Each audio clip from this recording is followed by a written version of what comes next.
une vidéo par semaine. C'est pas gagné. Et c'est l'heure de la rentrée. Salut à toi, bienvenue dans cette nouvelle vidéo. Bon, c'est la rentrée, ça y est, les vacances sont terminées. T'as bien profité cet été et par la même occasion, t'as pris un peu de gras.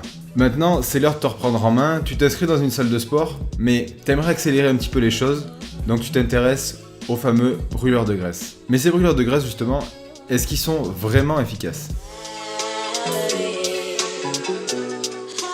Alors que ce soit pour prendre ou pour perdre du poids, les gens sont souvent trop pressés.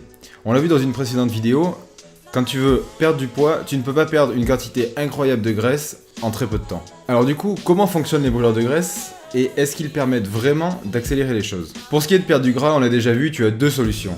Augmenter tes dépenses caloriques et limiter tes apports caloriques. Le mieux étant bien sûr de combiner les deux. Le brûleur de graisse, lui, il va ni absorber les graisses, ni brûler directement les graisses comme on pourrait le croire, mais il va simplement jouer sur ton métabolisme.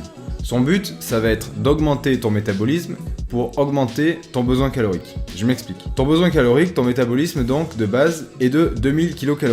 Tu as besoin de 2000 kcal pour maintenir ton poids, c'est ce que tu consommes, ton poids ne bouge pas. Maintenant ton métabolisme augmente à 2100 ou 2200 kcal, mais tu continues de consommer 2000 calories par jour. Tu seras donc en déficit de 100 ou 200 kcal tous les jours, tu perdras donc du poids. C'est aussi simple que ça. Ce principe, c'est celui du brûleur de graisse. Rien de magique là-dedans, il va simplement augmenter légèrement ton besoin calorique. Si tu as un brûleur de graisse chez toi ou si tu es simplement curieux, je te propose de regarder l'étiquette du prochain brûleur de graisse que tu trouveras. Je peux te parier que tu trouveras forcément plusieurs des ingrédients que je vais te citer. La caféine, le thé vert, le guarana, le yerba maté, la tyrosine, le CLA, la carnitine.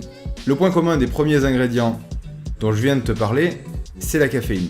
Son rôle va donc être d'augmenter ton métabolisme pour augmenter ton besoin calorique. Pour ce qui est des suivants, ce sont des acides aminés et de la graisse, et leur point commun, c'est leur faible efficacité. Si tu veux plus d'infos à ce sujet, je te donnerai les liens de certaines études en description, tu pourras aller voir par toi-même, justement que ces ingrédients ne sont pas très efficaces pour perdre du gras.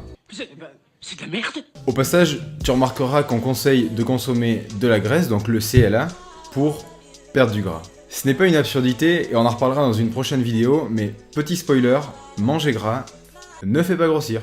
Les glucides d'un côté, les lipides de l'autre. Bref, tu l'auras compris, au niveau des ingrédients, rien d'extraordinaire en général dans les brûleurs de graisse. Pour peu que tu consommes quelques cafés et un petit peu de thé vert, tu auras sensiblement les mêmes effets sans pour autant avoir l'impression de te gaver de cachets. Mais alors pourquoi certains qui consomment donc ces brûleurs de graisse disent que c'est très efficace ?